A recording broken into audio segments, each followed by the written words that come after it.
Hello. Good evening, everyone. Thank you so much for coming tonight, and thank you to everyone who's joining us online as well. My name is Rachel South, and I manage the bookshop at Pushkin House, and I am so pleased to welcome Laur Vallikivi and Ruth Maclennan for tonight's discussion about Words and Silences, which has been shortlisted for the Pushkin House Book Prize 2024. I'm just going to say a couple of words about Laur and Ruth, and then we can get started. Laur Vallikivi is a social anthropologist and associate professor at the Arctic Studies Centre and the Department of Ethnology at the University of Tartu, Estonia. He first travelled to the Nenets tundra in 1999 as an undergraduate student, and he continued to visit nomadic families there until 2017, staying for a year from 2006 till 2007. He has published numerous scholarly papers on topics including resistance to colonisation and changing perceptions of the environment among the Nenets of the Great Land Tundra, and Words and Silences is his second monograph on the Nenets. He has contributed to publications such as The Siberian Wild, Conversion After Socialism, and the Journal of Ethnology and Folkloristics. And he is currently engaged in several projects, including research on religiosity and ethnicity in contemporary Finno-Ugric communities in the Volga-Kama area, the manifestations of Christianity in the Arctic, and the anthropological exploration of silence in communication. Ruth Maclennan is an artist and researcher whose work includes films, photographs, performances, and writing. She has made films in Kazakhstan, Ukraine, and Arctic Russia, and many of her films and photographs explore how the climate emergency has affected and altered experiences of place and landscape. Her recent films include A Forest Tale, which was shot in the boreal forests of Arctic Russia and shown at Pushkin House in 2023, and Anacadia, which was shot in Kazakhstan and toured in the UK and at international film festivals. She is currently a research associate at Scott Polar Institute, Cambridge University, and also teaches moving image at Central St Martin's and Open College of the Arts. And of course, Ruth is one of the judges of this year's Pushkin House Book Prize. So thank you again, everyone, for coming. Thank you, Laur and Ruth, and we hope you enjoyed the talk.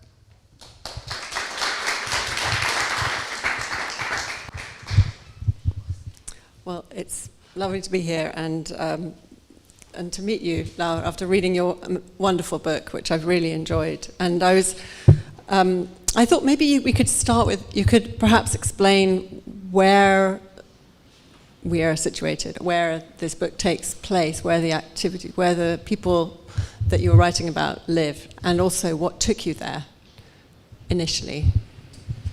Thanks.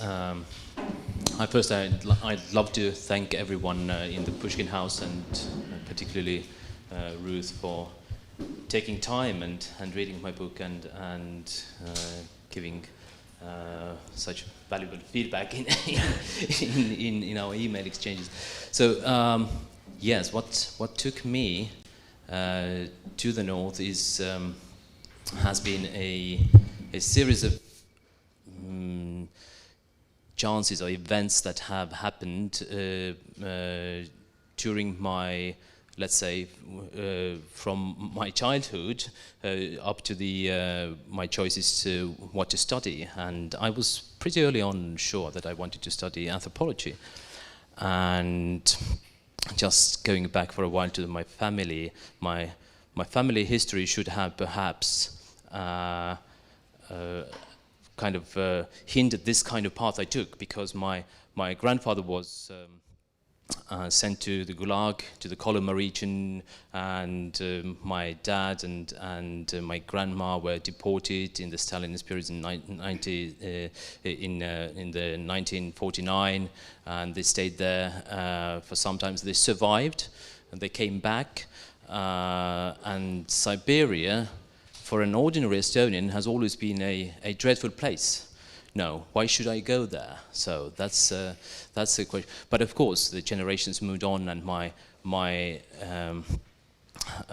parents, or my dad, he became an author who traveled a lot and was interested in indigenous peoples, and he took back these stories and I became very much interested. He took me to, for instance, when I was 12 with my brother, and to Buryatia behind the Baikal lake, and so that's why I became an anthropologist. I think why I came there, particularly to the north in the Arctic, to these Nenets reindeer herders.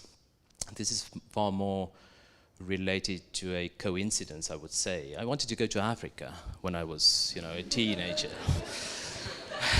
I was thinking, It's because you're from fairly north. Yeah, and I ended up in the opposite direction. The reason being that a small country where you start studying ethnology, anthropology, you can't find any funding for going to Africa. So you do what you can, and you see some people who have been to Siberia and realizing that's perhaps not that bad place at all in the end to study, and I'm really happy for that I had this path. So. Yes, basically I think it's kind of a coincidence that one Nenets poet came to Estonia. I asked him to take me with, and so it evolved. Shall we do the next slide? Then you can show it on the map. Yeah, sure. Like where this. So this is pretty much the place. This is actually it's not Siberia proper, at least all of it. If Siberia is defined by the beginning, the Ural Mountains, it's exactly on the border. So it's this box, red box you have, is Siberia. the Ural Mountains. Yes, exactly. Thank you, Ruth. So most of the time I've stayed in Europe. So is the green line the Arctic Circle?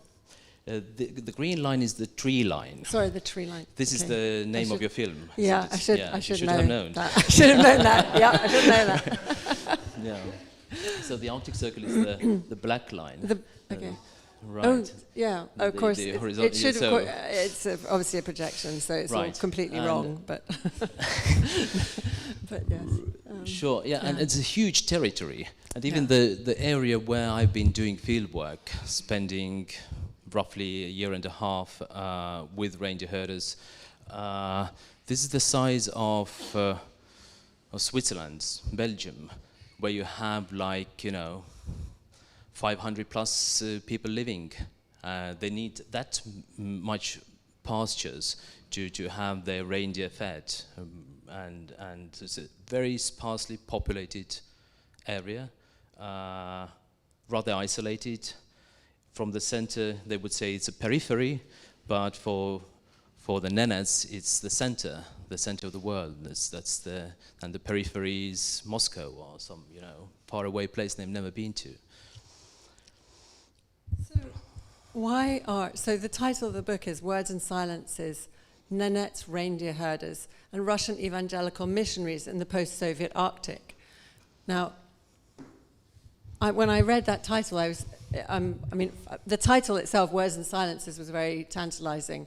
But also, I had no idea that Russian evangelicals and Baptists were traveling to the Arctic to convert people. And, so why, actually? Why is this happening? Right. The subtitle. I know that's a big question, and the book answers that question. Yeah, but buy the book. The subtitle is a bit cumbersome, isn't it? No, I mean, it tries to say that Words and Silences. It's really about words and silences, and I don't know. Perhaps as I have a few slides of this lifestyle, perhaps trying to explain why they have converted or they are being converted. Just to shouldn't we the other thing is that there's something about the word converted. It's like it sort of happens to you, and there's very much a sense in your book and in your accounts that this isn't something that's being done to them, but it's being there are relationships, and there are things, there are desires, there are needs, there are conditions which are meaning that they're deciding. People are deciding. Anyway, I'm jumping ahead, so maybe we should go back. Yeah, perhaps I tie it up with the just to introduce the part where I'd like to show you just a few pics, there are not too many of them, just to show where it is. And it's the lifestyle is a real challenge for the missionaries, of course. They are nomads, and it is not easy to find the nomads. It's not easy to go to them, and of course, it's going back to your question, whether they are converted or they are, are converting themselves to something. And that's the whole book is about that in a way, because it's not there is no easy answer. But let us perhaps see the next slide just to show you just the basics before perhaps we move to the issue of conversion. Here you can see a typical campsite of reindeer herders. You have three families, three conical tents called chums or mia in Nenets, and you have 1,000 or so reindeer on this picture, owned by three families. So this is pretty much a typical scene. This is in the Polar-Ural Mountains. So next, please. Yeah. It's an incredible picture because there's no horizon. It kind of disappears into snow. This is a valley. Yeah. And today I was asking my son, as my son Johannes was sitting over there, we went together in 2015 for a couple of weeks. Just I wanted to show him and to the tundra, and I asked today, what is really spectacular for you from this trip? And he said, well, it was hard to understand where the land starts and where it ends, because when it's cloudy, it's all one whitish horizon you have. So, and this is I couldn't have said it, because I got used to that probably. But that's the way. Yeah. But here it's a kind of a valley thing. Here, it's a reindeer-centred world. You wouldn't be able to live in the inland tundra without reindeer. This is just because you couldn't survive. Reindeer give you everything. Basically, of course, they do some fishing, they do some hunting. Today they get some social allowances, but it's not a reason to live there. So to be a reindeer herder, you have to really be able to manage them, lasso one, for instance, to recognize them. As someone who tries to be a good anthropologist and to use a participant observation method, perhaps you have heard that you participate, you observe, you learn something as a student, you learn to lasso a reindeer, and in the end you're able to catch sometimes someone, but then you get the wrong one, because there are hundreds, and you're told, take this one antler, that's a good one, it's a one antler, but let's say without antlers, or you have a red or black, or you have kind of names of colors, or you are told that lasso the one who was in your harness, a couple of weeks ago.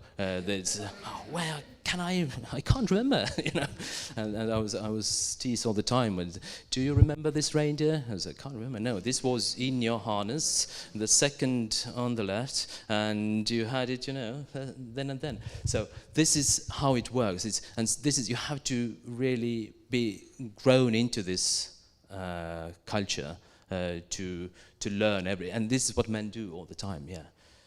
So are they willing? Because I know you talk about how the way that children learn is really by watching it. They don't have things explained to them. They listen and they watch and they learn by doing. That's one of the things. Did you have to do that too? Just sit and watch and learn, or did they say, no, come on, Laur, here, take the lasso, and this is what you have to do? They love to make jokes of me, of course, and you have to give a chance to. That's where you can reciprocate.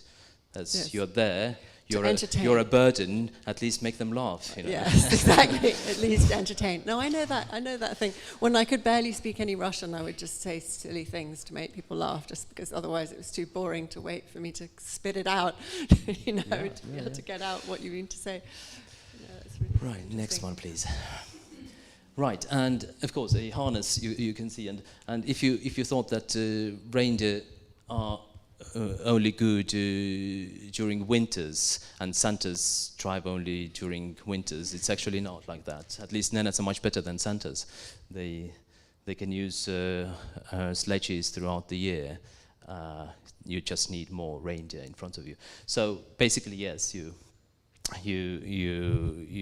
take care of your reindeer. They enable you to go somewhere, to transport things, and so on and so forth. Next, please. And this is the structure of the conical tent called chum. As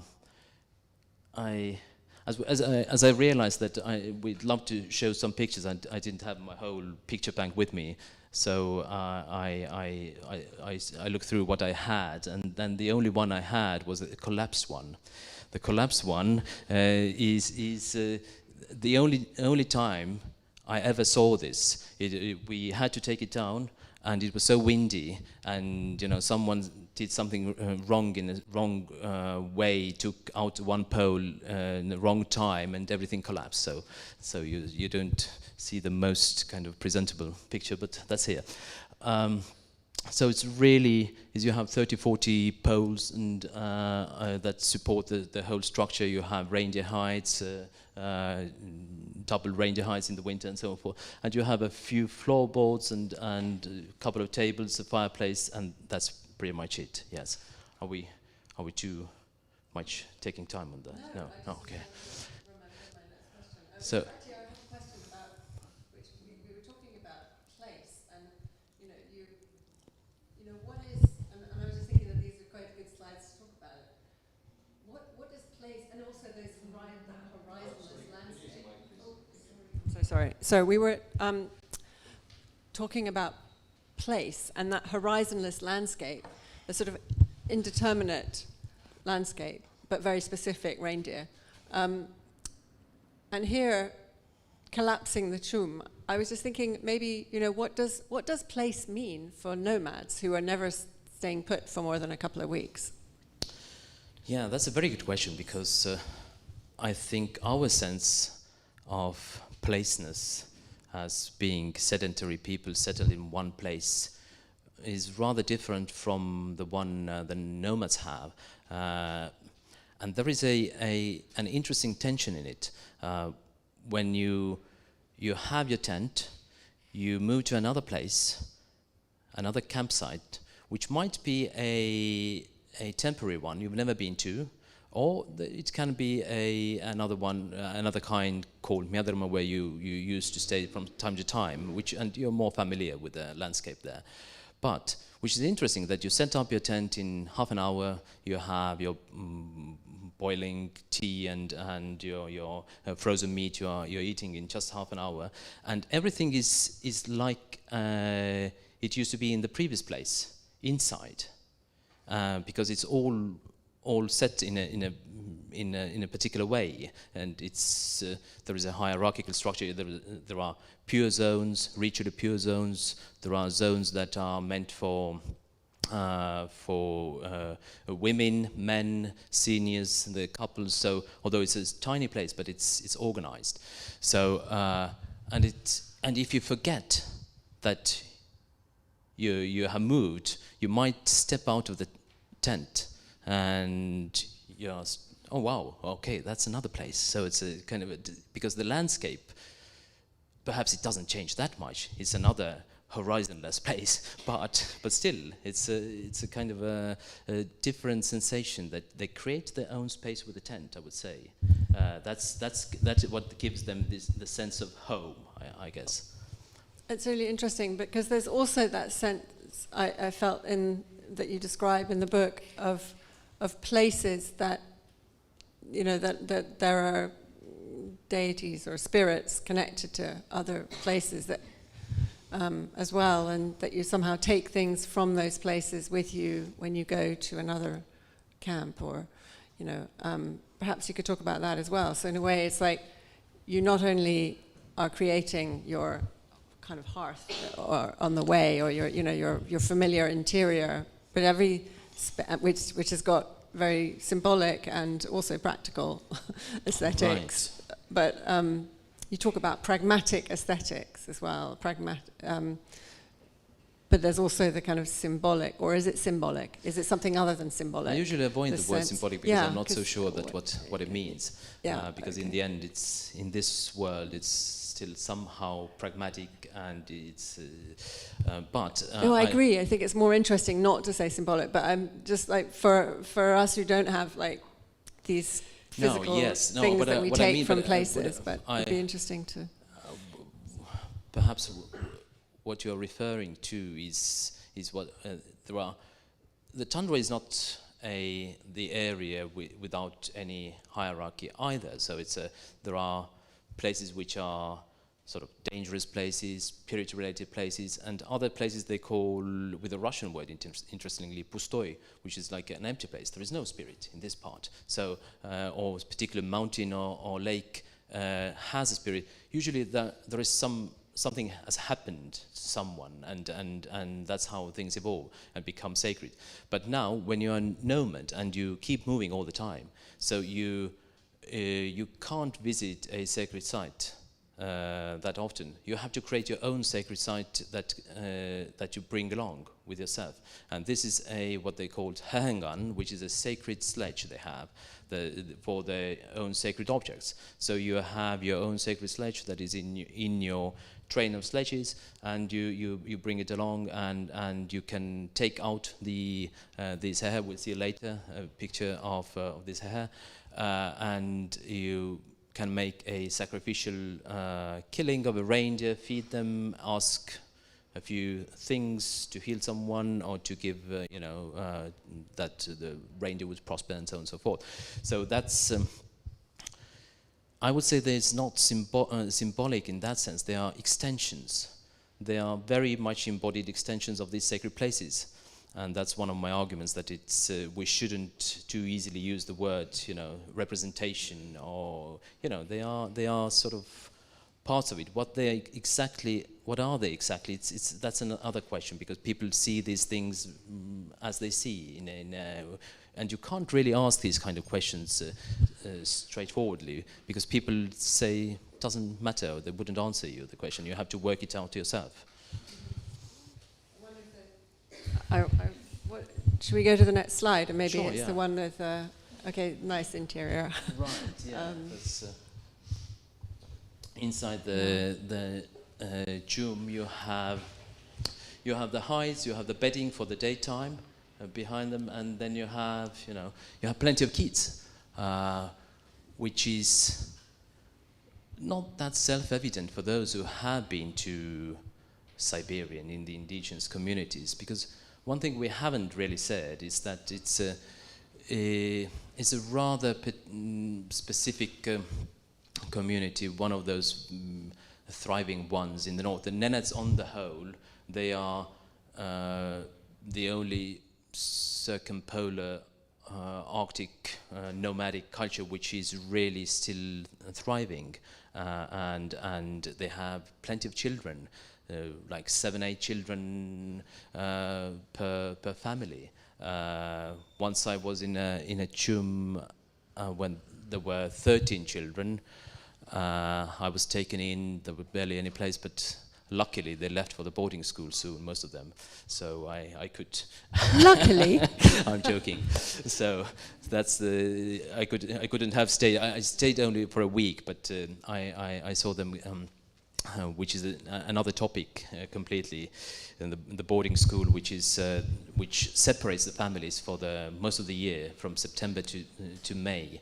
They don't see their parents, the small ones.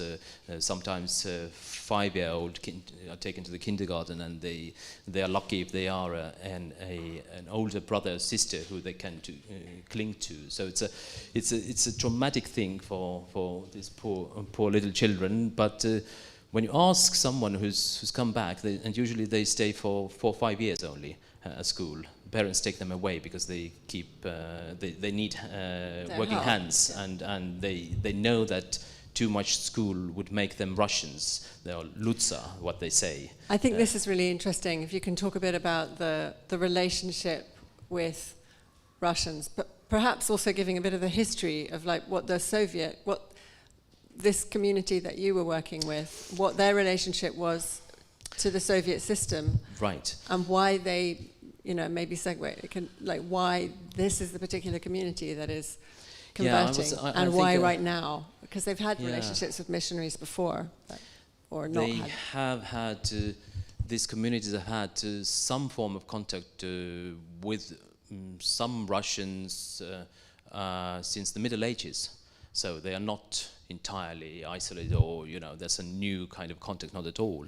And the Orthodox missionaries also converted, should we say converted, or just baptized them and gave them icons, and they integrated some of it into their ritual practices in the 19th century already. So, but not all Nenets, but some parts in the area I've been working.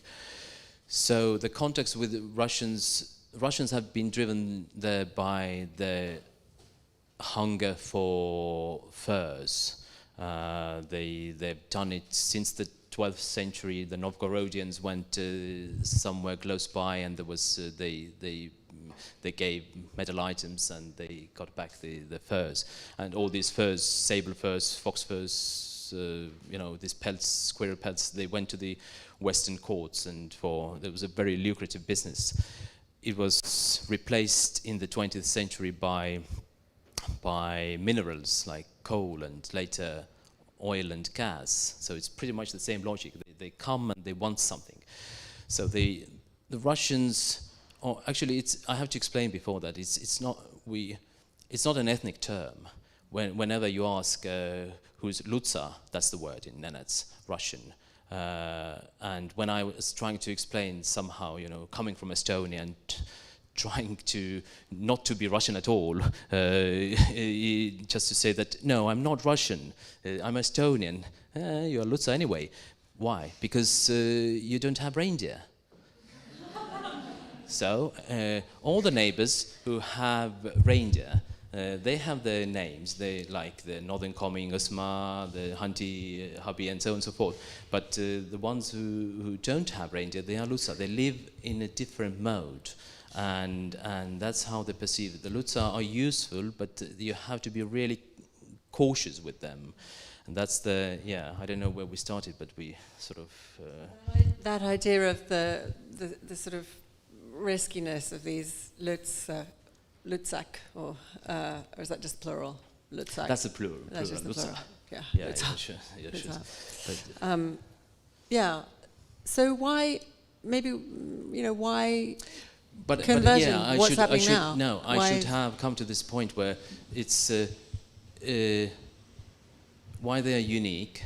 There are plenty of children, and they are growing in the environment where they grow up with their grandparents, and while you go to I've been to some other places, the Chukchi and Yukagi and other places, so you don't see such families. Also some Nenets, the first time I went to the collective farm, Nenets brigade or herding unit, and you don't see children there. Some people might not know exactly how a collective reindeer farm would work. I mean, just right. What happened? And that's where we get to, is that these guys, they were never collectivized. What is a collective farm? It means that in the 1930s, the Soviets started to gather reindeer from richer, better off reindeer herders called kulaks.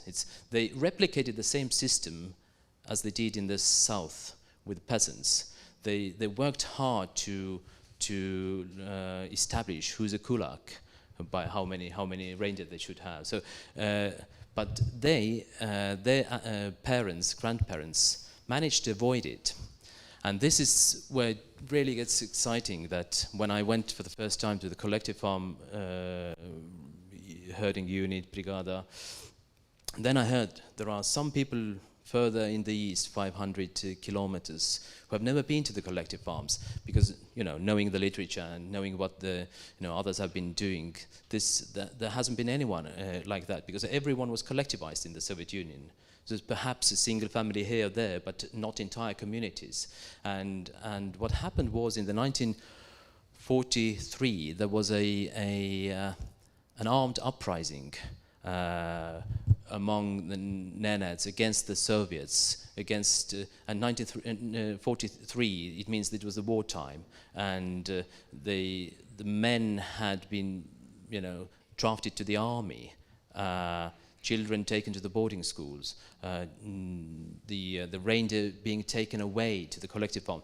It means that if you are lucky enough, you don't have too many reindeer, your reindeer taken away, now you can start to work as a worker, as a herder in the collective farm. But you have to take care of your own reindeer now belonging to the state, actually. So they managed to avoid it, and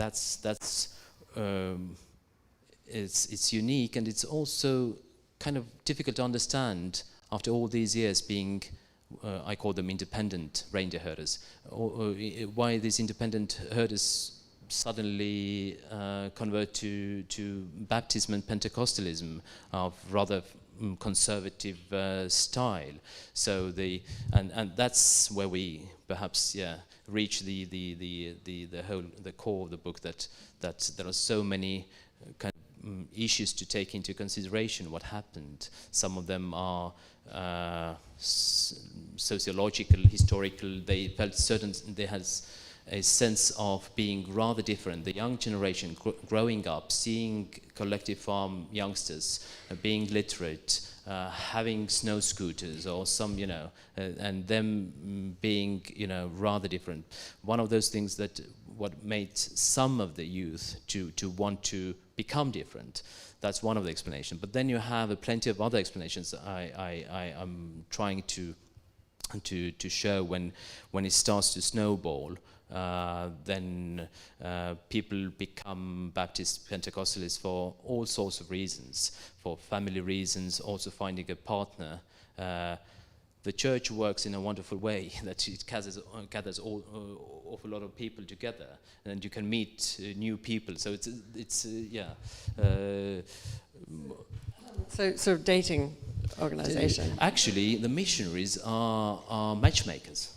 They move from between many places, campsites. They know who's available and who's a believer. So they suggest, why don't you do this with your son, you go offer, But it's quite crafty as well, because once they've converted you, you can't marry someone who isn't also converted. So, so if somebody has converted, and then there's a young man in another chum 300 kilometers away that you've heard of, but then he hasn't converted.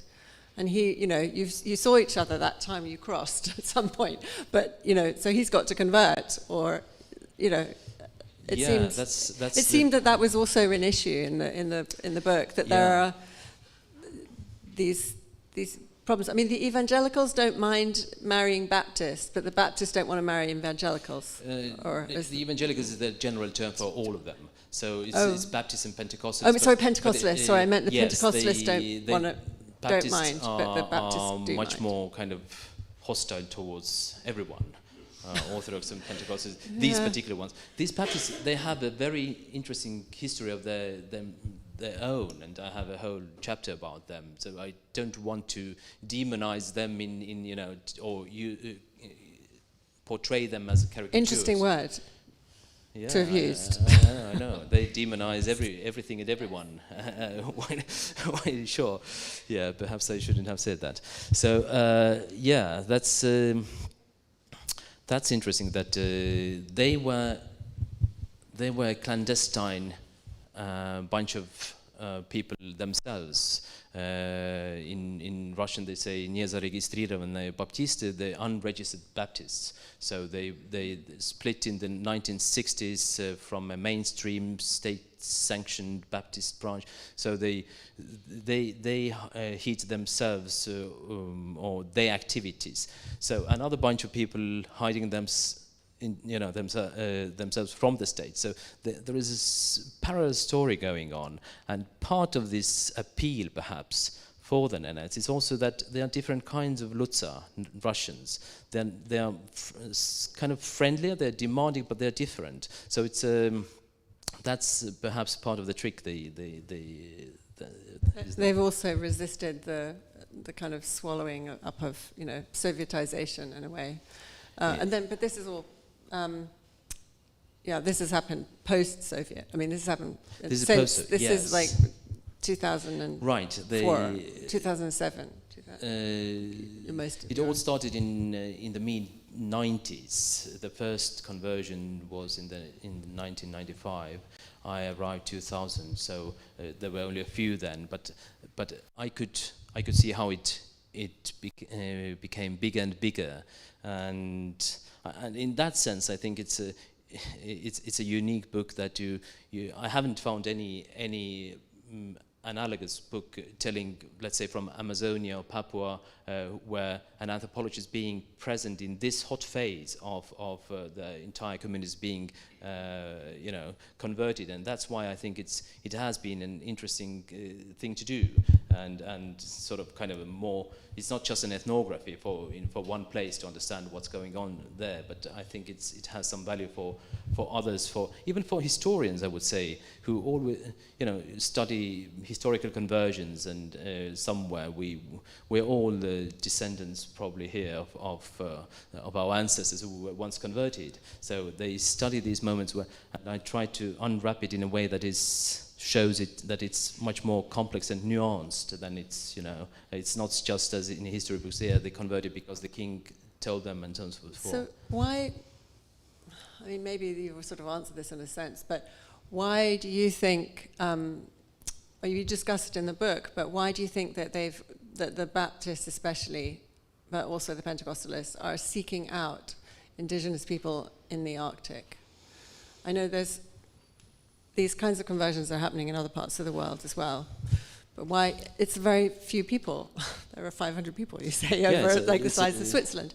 What is that about? Yeah, I think you touched upon something very important that I don't know what would be the ratio, kilocalories per soul, at how many you have to spend them to have one soul, right? And how many kilometers you have to make for that, and how much is gasoline with your large all-terrain vehicle you have to spend to just... Yes, but there is a deeper reason, a theological reason as well in a play, that they are at the end of the world. And if you think of the Bible saying in the Gospels, in Matthew's, I think, that's you have to reach the ends of the world.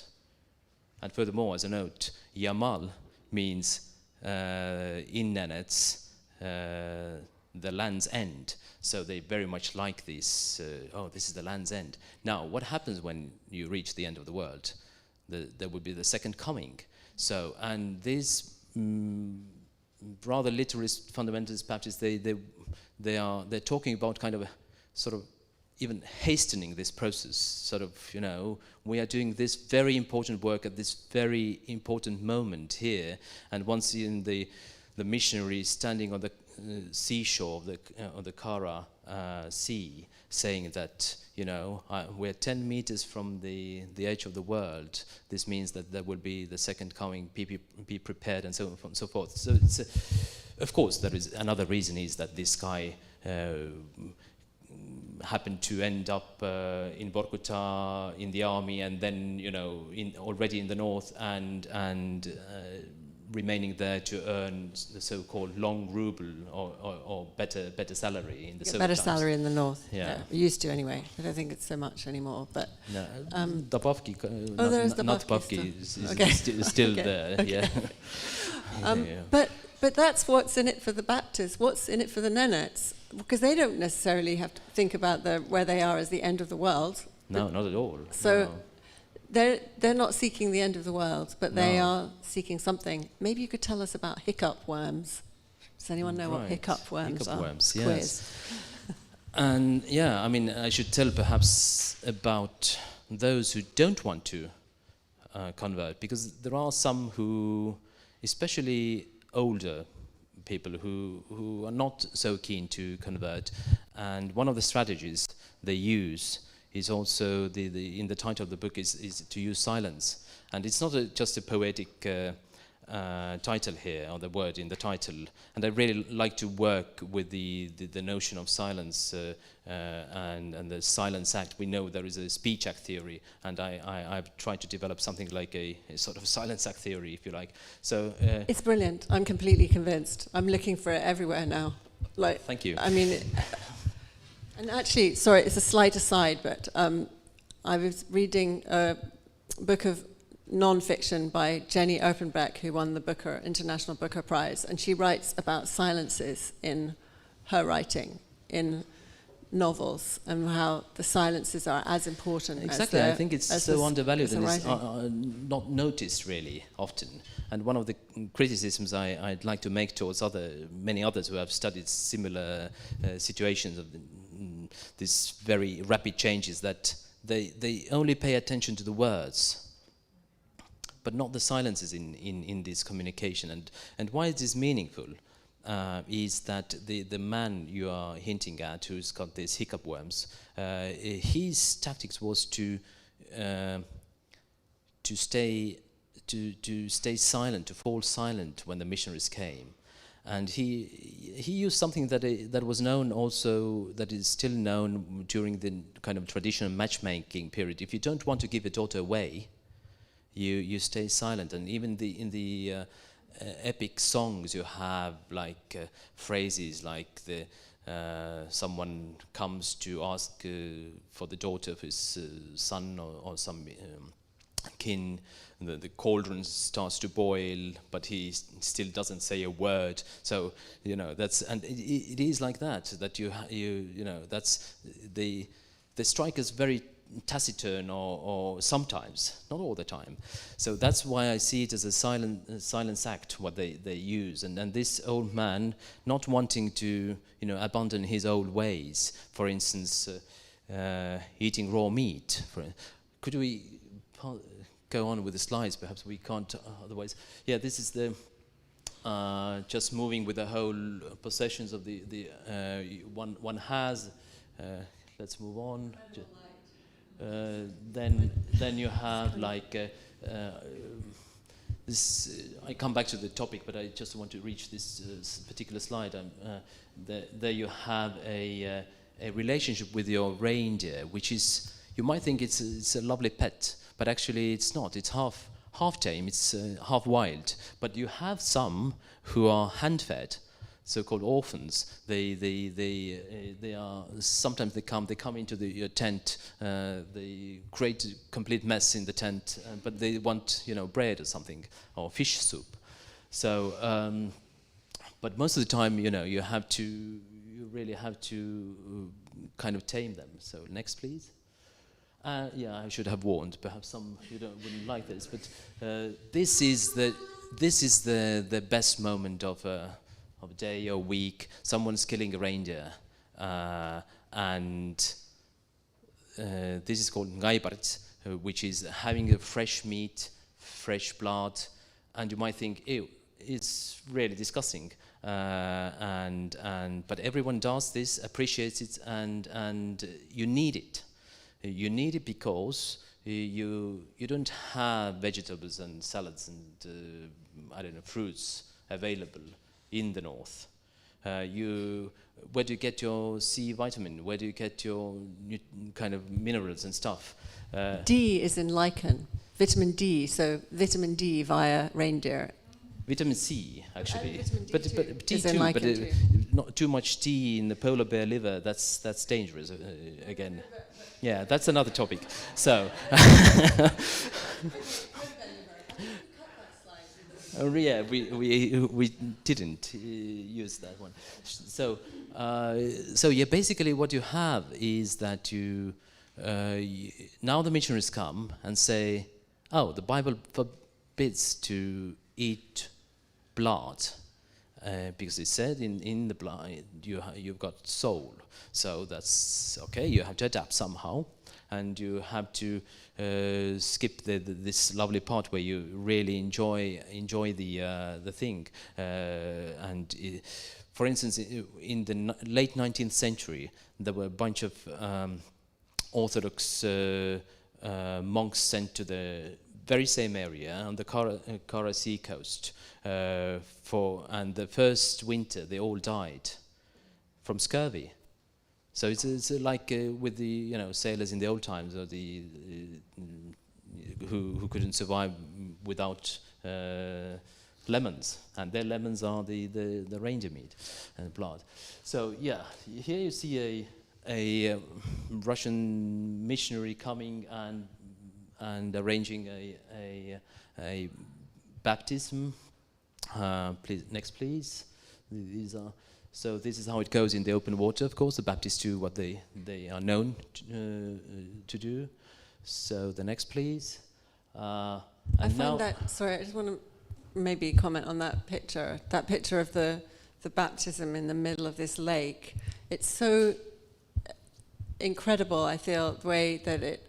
And maybe it's also your photograph. It's just terrific because it's. The landscape is so everywhere, and that this is like this strange act that is in a way sort of swallowed up in the landscape. I don't know. Yeah, it's one of those I would call symbolic. That what do? They are supposed to drown your sinful life, and you come out as a new person. But it looks a bit like pushing down, isn't it? I also have this very fun. There is a sense, and you really, in your descriptions, there's a real generosity and openness of not pinning people down. But there's this sense, to me, of like people doing things for their own purposes, and maybe they're not actually really understanding each other sometimes, or rather they may understand what the other person's doing, but they're doing things for their own reasons, and they're, in a way, you really bring out that confrontation or that meeting or not meeting. It would be a rude simplification to see this as a kind of a only forceful act, or the kind of forced thing. Not at all. And this, I'm really trying to do something in the book, trying to show that it's a complex thing, and many things happen in the yes, as you said, in a certain gap of when people misunderstand each other. The missionary misunderstands what's going on, and the convert, whose Russian often is not good enough, and even if the Russian is fine, more or less, you can't understand all this biblical, complicated, also very metaphorical and so on and so forth language. You quote conversations at some length sometimes, which are really brilliant, because you get that sense of the silence, which is interpreted on one side as agreement, or yeah, exactly. When the Nenets repeats the words of Pavel, the pastor, or whatever he calls it, pastor. He repeats the words, so the pastor thinks, yeah, he's agreeing with me, he's saying it back to me, but maybe you could talk a bit about this. Yes, this is exactly, even this old man Vata, whose picture will come, but who's got this hiccup worms. Perhaps we will explain you this later on. The suspense really. But is that he started repeating the words when the missionaries came, and probably barely understanding what the missionaries say in Russian, but repeating just the last word, and the missionaries understanding this as okay, yes, he's very much kind of in the mood to go along, and then I realized that it's everywhere. Repeating is a kind of an etiquette act or something that you do, that you speak, that a bit we sometimes have the same in somewhere, that it's not very unique, but then you can misunderstand easily that, okay, perhaps repeating is not even, it's not agreeing, or you just say that I hear you, or I'm here, or but the contents doesn't matter. So but then he realized, this old man, that as the missionaries became somewhat more eager and wanted coming back, he said no. He has to stop repeating and really fall silent, and that's how you do it. But then this old man, he never let in properly the missionaries who come and are verbose, talking awful lot, preaching, admonishing, asking all sorts of weird questions, asking others to survey each other in the community. So it's all very new, and I try to somehow to show that it's kind of how new it is for the Nenets world. There's a very interesting example about song, about the difference between singing for the Baptists and the Evangelicals and singing for the Nenets, which I think also conveys the difference in their approach to, or an understanding of words and silences.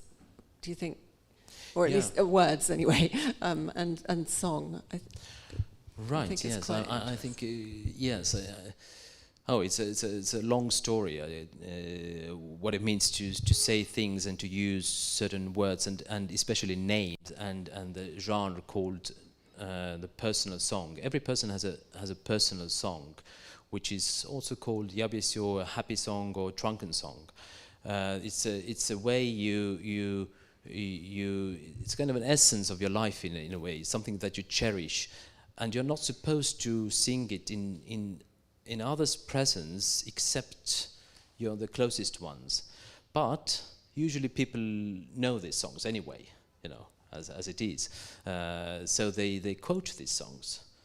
But when I didn't know that it's so kind of sensitive issue, and I asked once a good friend of mine could you sing your song? No, I can't do that. So perhaps your mother's or father's, and no, I can't do that. As very helpful all the time, and okay, and why is that? And it's no, I could hurt them. I can, they can even die from that. So the thing is that when you use another person's song, which is very intimate, you somehow, as I see it, it's extension of them, and it can do harm to these particular people whose songs these are. So the sense that you are very vulnerable to someone's words. And another example I have, for instance, is that how an old man who just came to visit the distant relatives' family in the tent, saw a newborn baby, said, "Oh, how cute you are, my little distant relative," and after that, this poor thing started to cry and didn't stop crying and died after 2 weeks.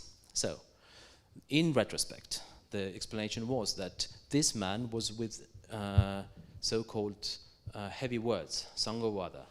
So it's the idea being that he didn't intend to harm, but just the constellation of this situation, this powerful person and this vulnerable child being addressed.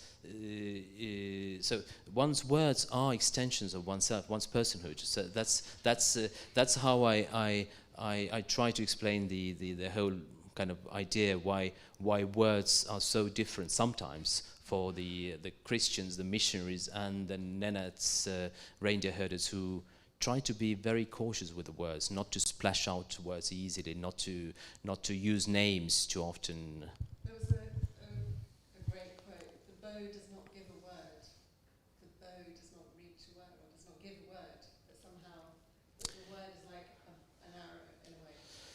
Yes, it's a kind of, we could say it's a magic word also, but yeah, in this instance, it's the words of witchcraft. Sometimes, that's when, for instance, the family has denied someone's wish to marry the daughter in the family. From someone has come, a matchmaker, and is not given agreement. So they say that it's always, you can fear some evil words being projected towards you. There's so much going on, and these things I only realized after having stayed for much longer. I haven't ever read about these things in the literature.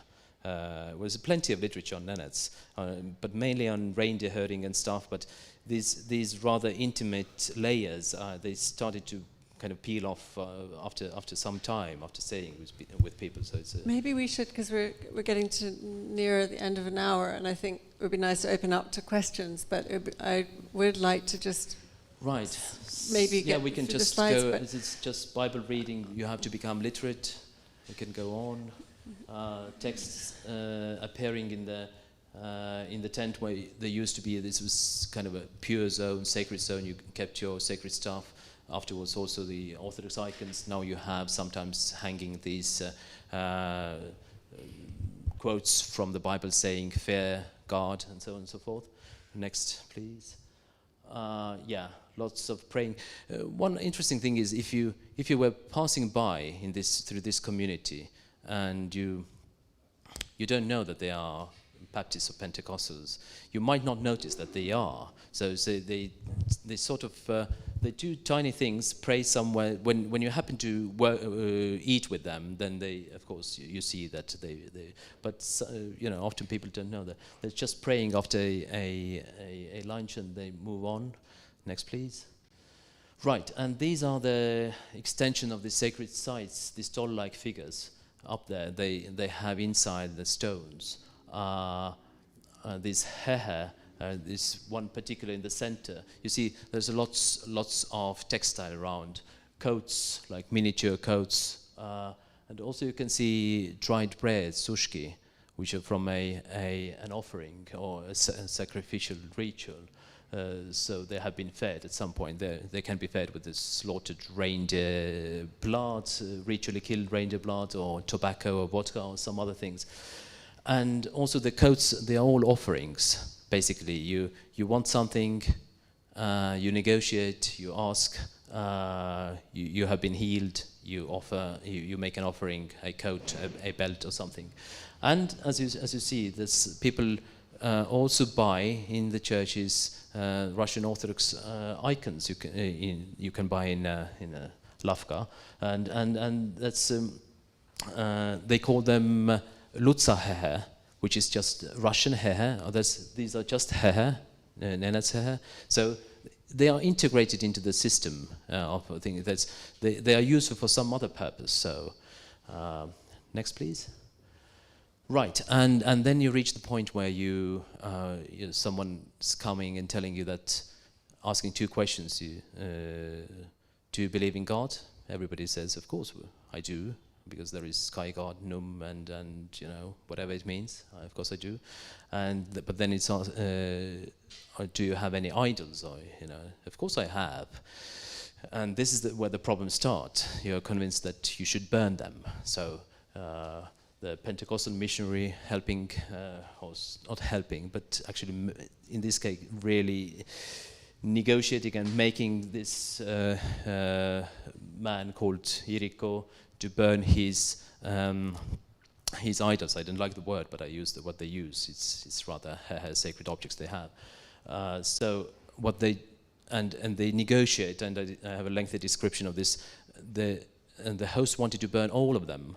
Also the Orthodox icons, because these are just other Lutsa Russian ones.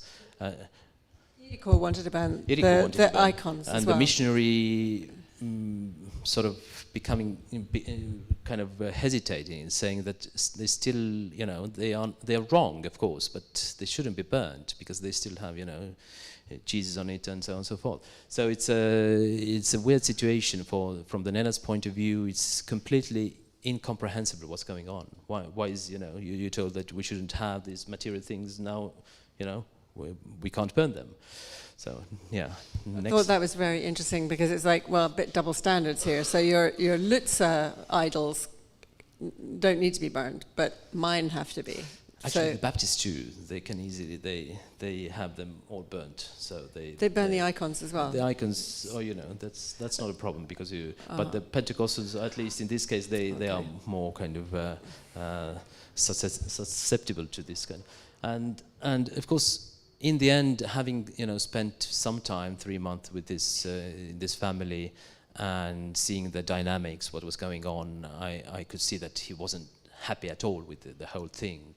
He did it for various reasons. His children wanted this to be happen, and afterwards they had quarrels and stuff, saying that sometimes saying that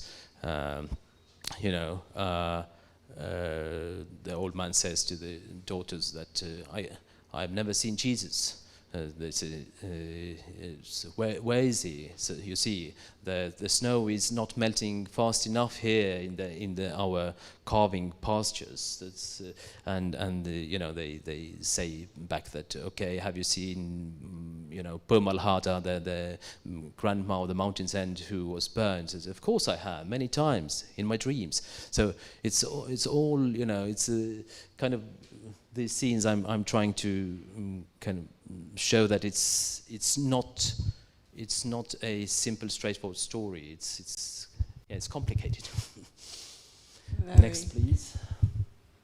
Right, the last one is just the old man with the hiccup worms.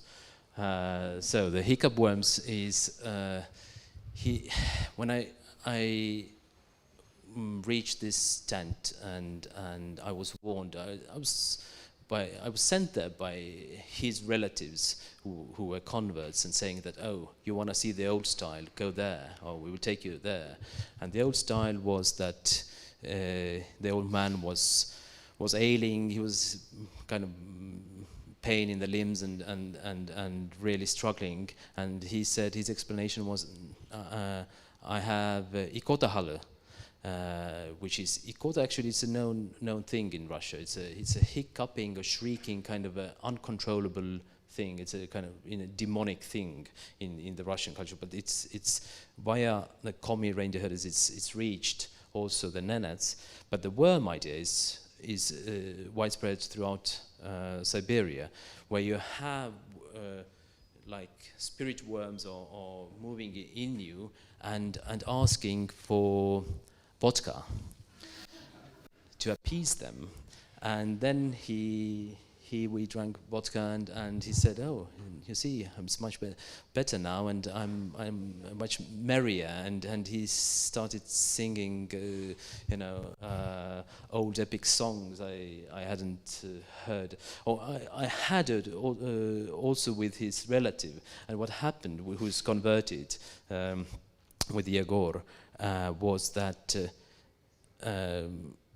he sang some old songs which are forbidden now, which is just epic songs about some heroes and stuff. And he okay, I sing and forbidden by whom? Forbidden by whom? By the missionaries. By the missionaries. Yes, it's all old stuff that has to go. And he felt such a guilt afterwards that he said next morning that, and he became so merry and sort of joyful, as unusually. I hadn't seen him so joyful after singing all these songs.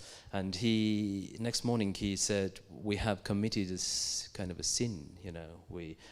Throughout the night I dreamed how I was drinking, and his fight had been to abandon drinking, and his first attempt to become a Baptist failed because he couldn't abandon drinking. And drinking is another big topic here, which is one of the kind of big reasons for conversions in many ways as well, because drinking is a real problem for many, because you can lose entire herds, reindeer herds, because of binge drinking. Some families have lost them, and so on and so forth. Yeah. Across the north. Just before I open it up, I just wanted to ask a little bit, or maybe this will come out in the conversation, but I wondered whether the experience of, because I mean, when I've been traveling in the north, the last time I was in the Arhangels region, in Pinyaga and Mizin, not that far away. It was December, but the reindeer herd, the Mizensky Nenets hadn't managed to come south yet because the winter paths were not frozen, were not reliable, so they couldn't travel yet. And I wondered whether you had experienced, or whether people had been talking to you about their experiences of climate change, and how this is playing out with the two different groups, or they're not different groups, it's the same people, but some who are Baptist or Evangelical and some who are not, and whether what effect it's having on people. I think yes, it has taken a toll in the climate change, and they notice, and they are not in denial anyhow. But because what happens is that perhaps you have also, it has been in the big news sometimes. Reindeer have been dying en masse. That's because for various reasons. One of the main reasons is there are warm spells in midwinter now, which means that you have rain coming down on the snow, meaning that it forms a crust of ice on top of the snow, or even several of them if you have many events. Now, the main food for reindeer is lichen in the winter, which is a tiny thing, and they are like, razors. They have to dig with the hooves through the snow and reach it. But now this ice crust does not let them do this. And it doesn't take much for a reindeer to become hungry and to die. And if they haven't, they bellies are empty, so these things happen. Now you ask about the relationship with the religion. I'm not sure that I can answer it. I should, because these things have happened more in the recent years. I know the general stance, which is that God will take care of. At the same time, they still want to take care of the reindeer very much so. And one of the reasons for conversion, another one, is that some people see that those who have converted, they are drinking less. They don't drink at all. So they don't have this problem, and their herds tend to grow. Others would argue against it, saying that someone who became a convert, animists, pagans would say that they lost all the reindeer for some other reason. So these things, these explanations are circulating there very much so. Yes. Thank you so much. That's really wonderful. I'd like to open up to you. Has anybody got a burning question? Thank you so much, both. It's really, really interesting, especially for me. I come from the region which was on the map. And thank you for opening up a completely new side of culture that, even though I grew up there, I wasn't as much aware of. And definitely. I've got the book, so definitely going to read it. And so have you come across any rebels who actively escaped or opposed? The reason why I'm asking, because while growing up there, I could always see during the festival of Reindeer Day that the elders, while everybody else is sporting and having fun, they definitely doing some shamaning. They were holding their bits, instruments, and performing traditional. But that's perhaps a little bit later in the time comparing to your research. But have you come across rebels? That's the yeah, sure. I mean, this old man was a rebel in a way, and there's others. But yes, to correct a bit the entire view, I'm talking about. It's not about all the Nenets. There are roughly 50,000 Nenets today, and the communities I've been in are 500 or so. over half of them have converted. So there are other converts in Yamal and other parts, but perhaps nobody knows exactly, but perhaps 1,000 or so. But the rest most of them are still animists. They keep going the old way, more or less. The changes are occurring also there. And when you see someone with a shaman's drum today, out open, showing to others, it's probably not a kind of an accepted shaman among the Nenets, because it would be too much to show off your rituals. They're very secretive. They have been very secretive.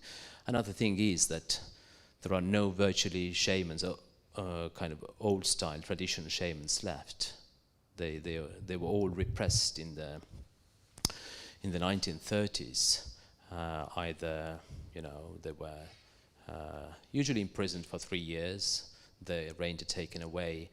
Most of them came back. Some were executed. Some perished in the Gulag. Some were. So those who came back, they were silenced.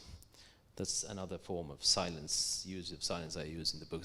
They were silenced, and very few continued secretively with the staff. So shamanism is, there are a few who are perhaps neo-shamans, like Shaman Kolya, who's everybody knows in Russia probably. He went to the this Duma, this parliament of the city council in St. Petersburg in 2015, and said, oh, they are full of demons, and chased them out ritually. And it's caused a huge row. So and after that, I just checked in the light of the new events what's going on. And now he's on TV again, and giving his divination and saying, the SVO, the war is going very well for Russia, and so that's what happens. They have managed even to turn the side of these neo-shamans, but that's another topic you can see in the north today, that it's this war is touching also these communities, not to my knowledge of the communities I've been working in, also partly because they are so uneducated that saves them often. And I remember that young men said that, oh, I don't want to go to school for more than a certain number of years, because then I could be drafted conscripted to the army. Right? Yeah, that's another topic. Sorry.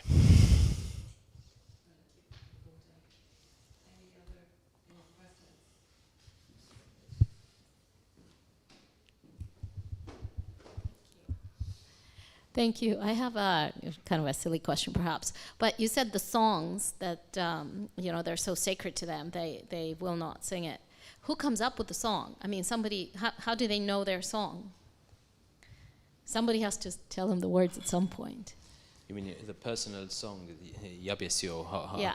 They create them themselves. And the thing is that the words, not only the words are important, but also the tune. Each person has his or her specific tune. It can be, the words are like that it's just a description of a scene of the life, saying that many reindeer and my son growing up a strong reindeer herd, or something like that. You can hear them, as quotations. But as with a name, you shouldn't use easily personal names in the presence of others. The seniors can do this with children, or the younger ones, but the younger ones is not supposed to use the name of the senior person. So the same logic goes with the song. So these are these intimate words which are very much parts of this person. We could say that's the question of identity. We shouldn't somehow, touch them in this way. This is forbidden. And something I describe in the book is also that how missionaries, perhaps unknowingly, they do this name thing all the time, because Russians, in the Russian culture, it's okay, and it's even must. Nikolai Ivanovich, so and so forth. You have to say it, and it's kind of respectful. While the missionaries, when they use them, you say, for instance, saying that Ivan, when will you become my brother in faith?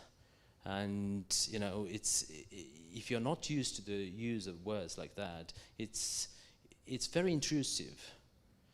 And being an Estonian, I can understand it perhaps a bit, because we don't use person names as much. Of course, it's not like a Nenets system, but not like Russians do all the time with the names.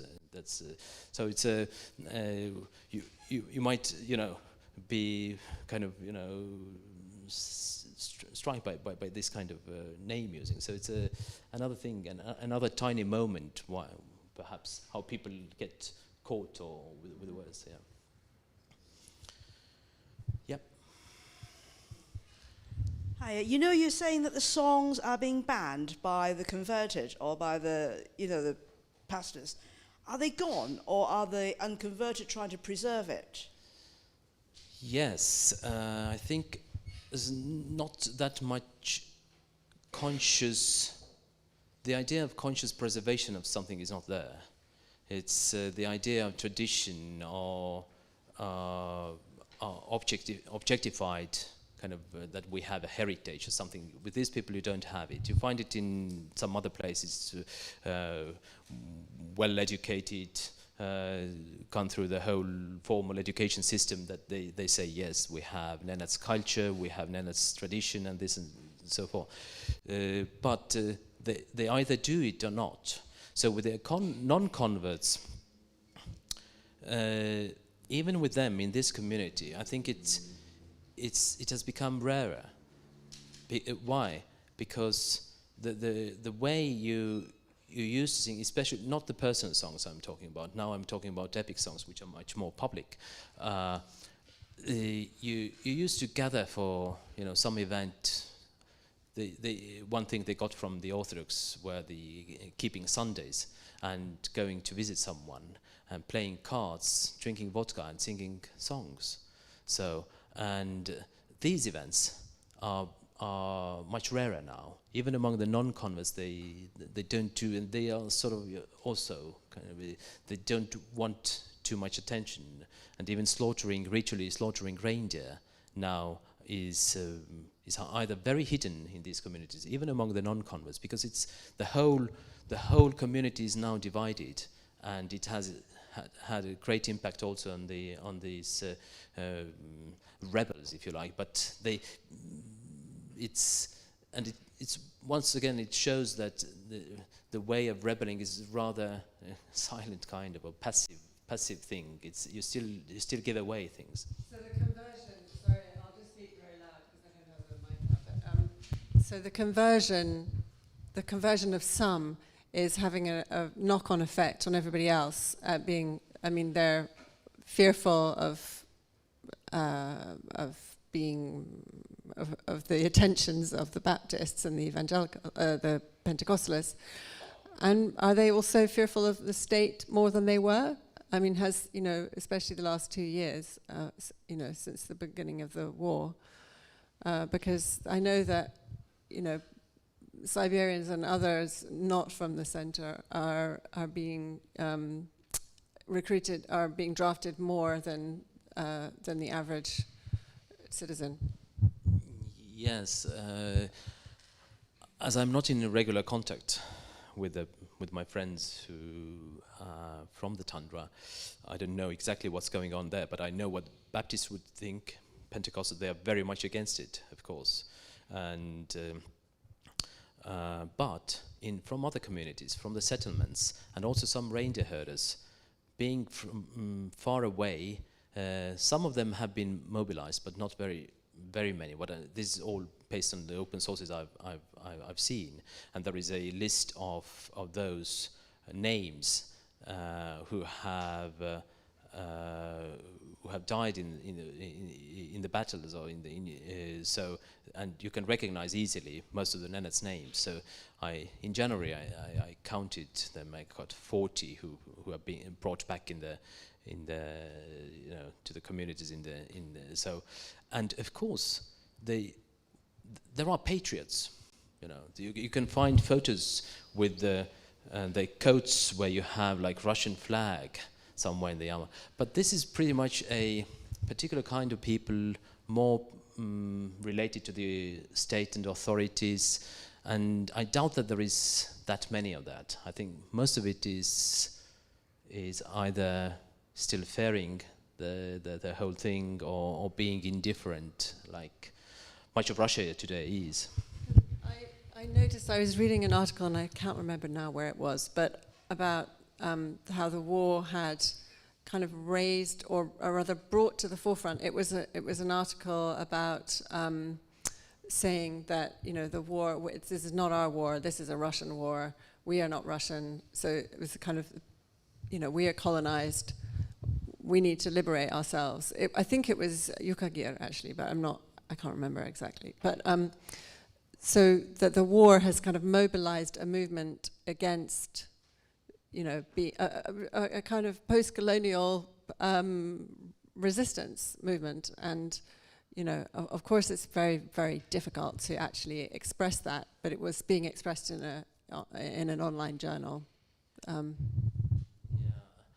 I think we know so little, well, or at least I don't know that much what's going on. But yes, this was perhaps the Udege, the Far East guy, was just this very tiny population where you have like most of the men now from one village going to the front, and I don't know how many of them perished or not. So another example from they have this memory from the Second World War, where the granddads were drafted to the army, and they were forced to, afterwards, if they returned, sometimes fighting the Finns and the Sami, with the reindeer, offering transportation to the Russian army. So the granddads were heroes, veterans, and when you hear that, the real stories, they say that, our granddads didn't understand anything at all. Why we were taken there? Why should have, it's of course now the indigenous people, most of them, perhaps these communities less so, are very well integrated into the larger Russian society. You have, for instance, my colleague who used to go to the Amal Nenets in the collective farm, going out for the night shift of reindeer herding, night shift in the brigada. The guy reading Dostoevsky in the midnight sun, that's not so. There are different kinds of and they know that having spent 11 years at school, having been to the army, they are very well integrated. So it's the indigenous world in Russia. It's not the same everywhere. We could say, yes.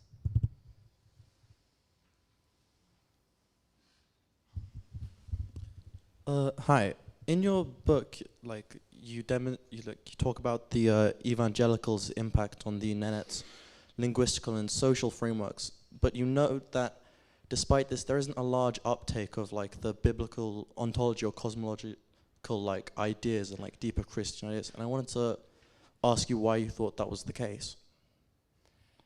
I'm not sure that I understood your question. Could Sorry. you please elaborate that? As in, why, despite picking up the evangelical methods of language or social practices, they don't actually partake in the deeper, I suppose, Christian thoughts and theology, I guess. And I didn't really understand why that might not happen. Right. I'm not entirely sure that I still get you, but you mean that it's a question about the language and the deeper ideologies, or that is at stake, or? Yeah. Well, sorry if I'm being very. But if the Nenets actually uptook and understood the deeper evangelical ideology. Right. And I just wanted to ask if that was the case, and if so, or if not, why? Okay, whether they really understood the core ideas and the dogmas and theology. That's the question. Okay, thank you. I think there are some who are very well rehearsed by now, being really careful with doing careful reading of the Bible and being also participating in the Bible camps in Pskov near Estonia, or used to go to Ukraine. Quite a lot of people actually are related to Ukraine. Now, of course, it's impossible to do that, and there are rifts between the Ukrainians and Russian evangelicals now, also emerging, what I hear. So the people could really quote the Bible and understand much of it, but there are others who are on the fringe somewhere who barely understand Russian, who can't read, whose children perhaps try to explain their parents what's going on, and perhaps even the children, for instance, in the case of Iriko, Iriko's children couldn't read, although the youngest then being 20ish, never been to school, because they went to school, they started their school only in the 90s. And not every family gave their children to the boarding schools. So yes, that's a good question, and there is some very deep understanding, and there is some very superficial understanding as well. Yeah, thank you. I have a question. What was your relationship with the missionaries? Thank you. That's another good question. It's a long and complicated. I think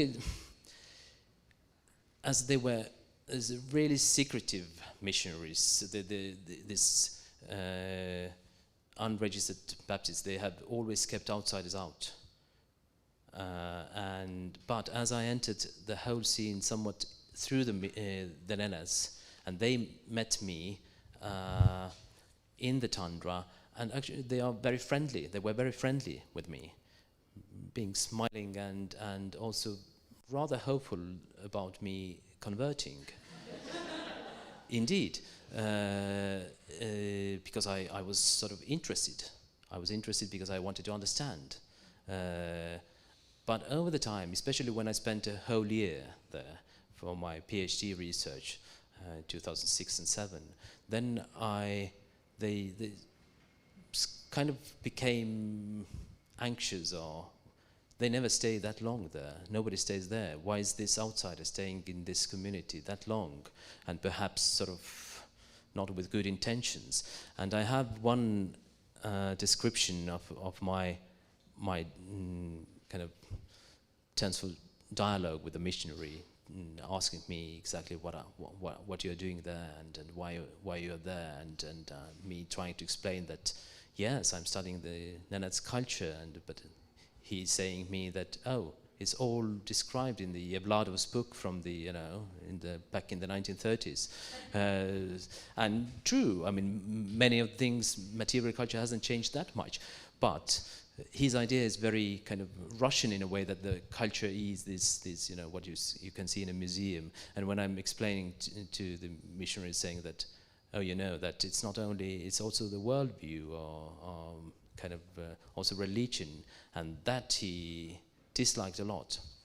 Yeah, it's a kind of intrusion into our world. And that's true, that you can't go and say that, I came here to study explicitly why you convert, why you because this is not a thing to do in that. You have to live with people and then try to understand bit by bit, because your ideas, it's a very performative world. You do things, and you don't want to talk about things, because God is always there overhearing whatever you do, and you're charged by that. So, and it's really in that sense that people are very careful, cautious with their words, also about explaining their past experiences, their pagan experiences. because it's also kind of a relationship with demons, if you like. Also the singing bit is related to that. You touched there on something that I found very, very interesting in the book about intention and intentionality, or the fact that there are completely different perceptions of what, or worldviews of what, whether your intention matters or not, or has the effect. So you describe, I mean, I'm going to be oversimplifying and probably getting it wrong, but the Nenets, that you describe with a person whose presence, whose heavy words kill the child, but it's not their intention. Whereas the Baptists and the other evangelicals, the intention is really important, and this idea of the internal world, which is the internal desire and need and intention to be holy, is really what matters. And how it's expressed. So you can sin, and then you can repent, and that is okay, and you're forgiven. Whereas that doesn't function. It doesn't seem to function that way among the Nenets at all. So that was very, very interesting in terms of a kind of idea of where you are as a person in the world, and also this thing of taking bits of place with you in a sense, and that your personhood is not just your body, and it's not got this internal external relation that in the same way. This is a very different way. I found that very, very interesting, and also really, and perhaps it made me think of people. It made me think of other writings by Indigenous writers from Canada and the United States, about Robin Wall Kimmerer and Sheila Watts-Cloutier writing about the right to be cold, and the sense that learning that these are totally different ways of experiencing or being in the world, or not explaining. All my words are not quite right, but the personhood is different. That it has a much closer. You talked at the very beginning about how reindeer, your life depends on reindeer. So your relationships with reindeer are absolutely integral to your survival and your understanding of the world as well, and how actually, the movement. It would be great if the movement could go in the other direction. That we learn from that. I mean, what would it mean to have that attitude in the world, in the city, or in your own neighborhood? I don't know. Anyway, I'm speculating beyond this conversation, but I think I'd like to thank you very much, and it's just been fantastic to hear about your time there and read the book. It's in the library downstairs, in the bookshop rather. It's not a library, sorry. You can read for a while and then buy the book. Thank you so much for coming, both of you. That was such an interesting discussion. I learned a lot. And thank you for sharing your pictures as well. They're amazing. We have Laur's book downstairs for sale, and our bar will be open next door if you'd like to stay for a drink with us. So thank you for coming.